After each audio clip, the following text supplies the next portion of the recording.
감옥 가야죠. 방법이 없죠. 뭐. 감옥 가야 되고 가서 그동안 뭐 재판 받느라고 어떤 정치하느라고 못 읽었던 책 읽고 뭐 푸시업하고 뭐 스쿼트하고 뭐 플랭크하고 이러면서 플랭크하고 예, 건강 관리 열심히 해서 그 기간 나와야 되죠. 만약에 구속되더라도 저렇게 운동 열심히 하겠다라고 얘기했던 조국 대표인데 이 얘기 오랜만에 해봅니다. 자녀 입시 비리 등 혐의로 2심에서 실형을 받았던 조국 대표의 운명이 다음 달 12일에 가려지게 됩니다. 정치적 운명이 결정이 되는데요. 1심 징역 2년, 2심 징역 2년.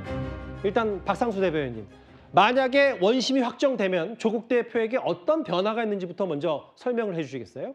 네, 일단 원심이 확정되면 사실 대법원 판결은 바로 법정 구속을 하지는 않습니다. 예. 왜 그러냐면 이제 대법원은 일단은 이런 사실심이 아니라 그냥 법률심이기 때문에 예. 이런 그 선고할 때 꼭 피고인이 참석해야 될 의무가 또 있는 건 아니에요. 그래서 예. 우리가 12월 12일에 또 하나 굉장히 포인트는 과연 조국 대표가 조국 대표죠. 조국 예. 의원이 이날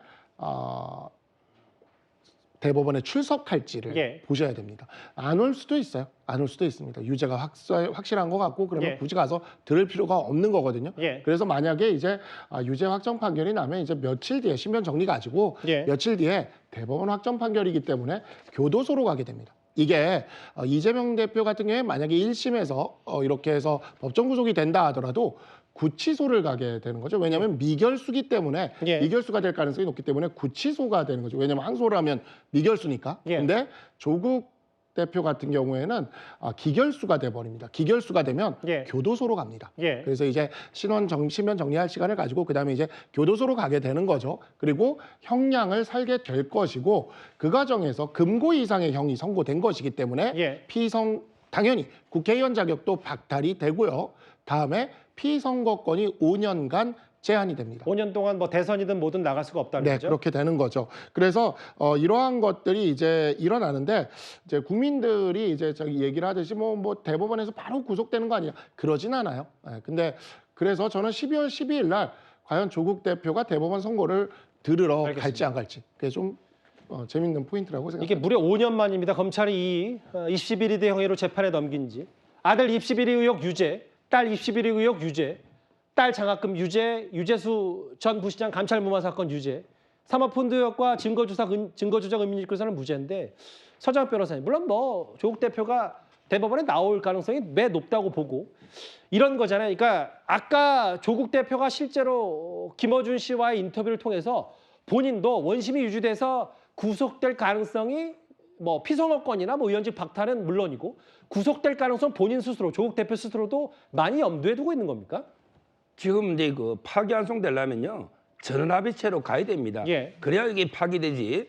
4명이 부에서 바로 선고기를 잡았잖아요. 예. 만장일치제거든요. 따라서 이게 저는 뭐 파기환송은 그 제로로 보면 돼요. 예. 거의 구속이 되고요.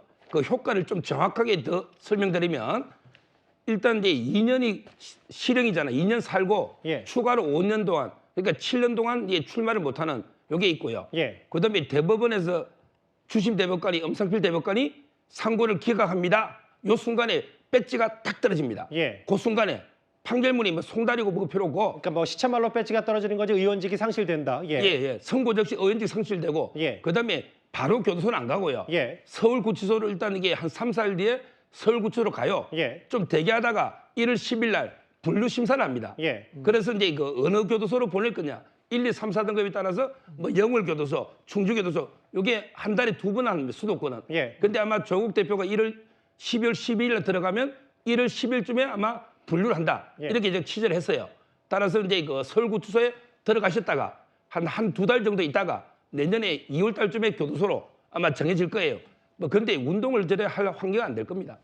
갑자기 뭐 운동으로 마무리하셔가지고. 아니 본인이 운동하겠다고 하니까. 그러니까 어쨌든 이제 박상수 대변인과 서정욱 변호사 말씀은 이거는 가정을 이제 원심이 확정되고 유지됐을 때를 얘기해서 계속 교도소 얘기해서 지금 갑자기 놀라신 분들도 있을 텐데 이거는 이제 가정했을 때 얘기고 뭐 파기환송될 수 있는 걸 아까 조국혁신당 측도 파기환송될 걸 기대하고 그동안에 이제 의정 활동을 열심히 하겠다고 했으니까 법적인 부분을 말씀해 주셨어요. 원심이 유지됐을 경우 구속수감, 의원직 상실 그리고 5년 동안 차기 대선에 나갈 수 없다 이 부분.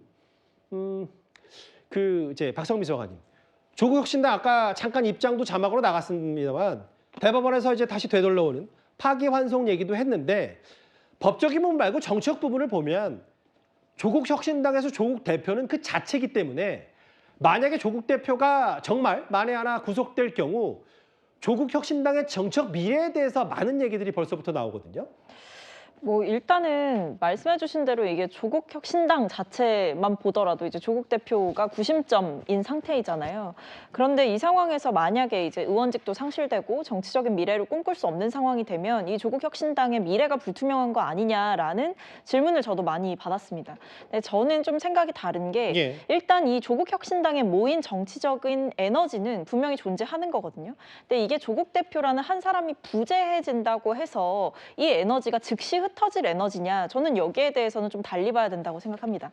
그러니까 그 에너지가 조국 대표가 뭐 정말 최악의 상황에 이제 뭐 형을 살러 들어간다라고 했을 때 그때 과연 이분들이 갑자기 흩어질 거냐, 저는 아니라고 보고요. 오히려 조국 대표의 부재, 그러니까 어떤 대법원의 판결 그리고 여러 그동안 있었던 검찰의 조국 대표를 향한 수사, 이 모든 에너지가 저는 오히려 더 결집할 거라고 봐요. 그래서 정치적인 에너지가 조국 대표의 부재라는 주춧돌을 딛고 일어나서 오히려 더 커질 수가 있다. 그렇기 때문에 조국혁신당 자체로 더욱더 선명하고 더 강하게 어떤 정치적 에너지를 모아서 윤석열 정권을 향해서 더 비판의 목소리를 강하게 낼 수 있다라는 생각이고요. 예. 또 한 가지 더는 이제 아무래도 남아있는 큰 선거들, 뭐 대선이라든지 지선이라든지 예. 이런 것들을 준비하는 현실적인 고민 속에서 야권 연대를 어떻게 만들어 볼 것이냐, 이런 부분도 조국혁신당으로서는 고민이 될 거라고 봅니다. 장 변호사님, 제가 앞서 그 뉴스탑 때 오프닝 때 또 한 명의 야당 대표의 사법 리스크라고 했어요. 만약에 이건 야권의 최악의 시나리오를 제가 시나리오니까 말씀드리면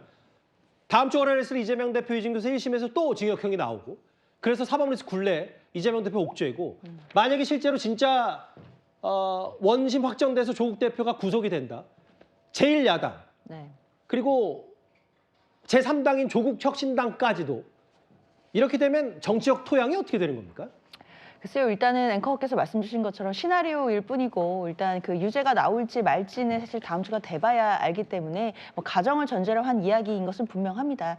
다만 만약에 이재명 대표에 대해서도 그리고 조국 대표에 대해서도 뭐 원치 않는 결과가 나온다라고 할지라도 일단 뭐 야당 자체의 어떤 지형이 바로 급변한다라고 보기는 어려울 것 같아요. 뭐 조국혁신당에 대해서는 앞서 박성민 비서관이 잘 설명해 준 것 같고, 예. 민주당에 국한해서 말씀을 드리자면 뭐 이재명 대표에 대해서 다음 주 월요일에 어떤 선고가 나오든지 그것은 1심 선고에 불과한 것이고, 현실의 법정이 두 번이나 남아있는 상황이기 때문에요. 당내 어떤 리더십의 균열이라든지 혹은 분열의 양상이라든지 이런 것은 찾아보기 어려울 것으로 예상됩니다. 글쎄요, 재판부 뭐 이게 다 그 짜여진 시간표대로 지금 움직이고 있습니다만, 공교롭게도 또 12월 12일 이재명 대표의 위증교사 1심 선고 3일 전, 바로 직전 주말 앞두고 금요일에 이제 12월 15일에 조국 대표의 정치적 운명이 갈린다는 얘기를 전해드렸기 때문에 야권 전체에 대한 얘기까지 하나하나 만나봤습니다.